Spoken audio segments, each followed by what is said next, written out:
Bonjour, c'est Anaïs Guyot, j'espère que vous allez bien. Je suis sophrologue consultante et j'interviens en entreprise pour replacer l'humain au cœur de l'organisation en outillant notamment les hommes et les femmes qui la composent à savoir gérer eux-mêmes leur stress et leurs émotions.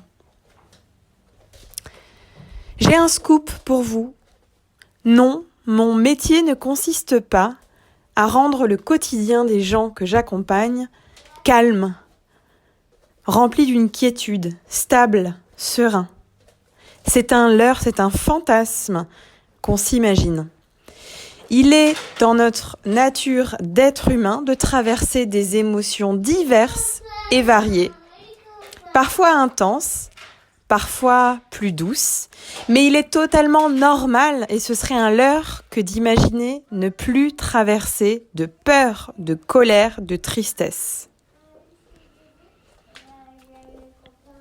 Donc c'est normal qu'en cette période de confinement, vous rencontriez des émotions désagréables, douloureuses. C'est totalement normal. Et c'est souvent encore plus douloureux que de vouloir les fuir. Et j'ai trouvé une magnifique piste pour comprendre la raison à ça. Pourquoi on cherche toujours à avoir une vie stable, sans émotion en fait, la plus calme possible, la plus sereine possible. Eh bien, on trouve la réponse dans l'ego. Donc si c'est quelque chose qui vous intéresse, je vous mets le lien vers l'épisode qui traite de l'ego. Vous pouvez cliquer sur le petit i sur l'écran. Et je vous donne une citation du livre de Marianne Williamson, Un retour à l'amour, qui nous donne une piste pour comprendre ça. L'ego préférerait que nous ne vivions pas de crise. L'ego préfère une calme rivière de détresse à l'arrière-plan de nos vies.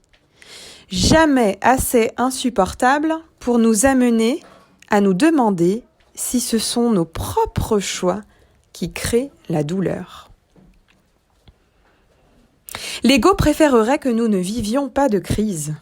L'ego préfère une calme rivière de détresse à l'arrière-plan de nos vies, jamais assez insupportable pour nous amener à nous demander si ce sont nos propres choix qui créent la douleur.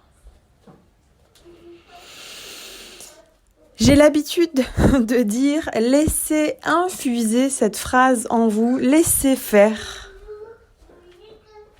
et observez ce qu'elle vient vous apporter ou pas. » En tout cas, je trouve qu'il y a une merveilleuse piste dans cet extrait du livre de Marianne Williamson, Un retour à l'amour, page 128 exactement dans la version française.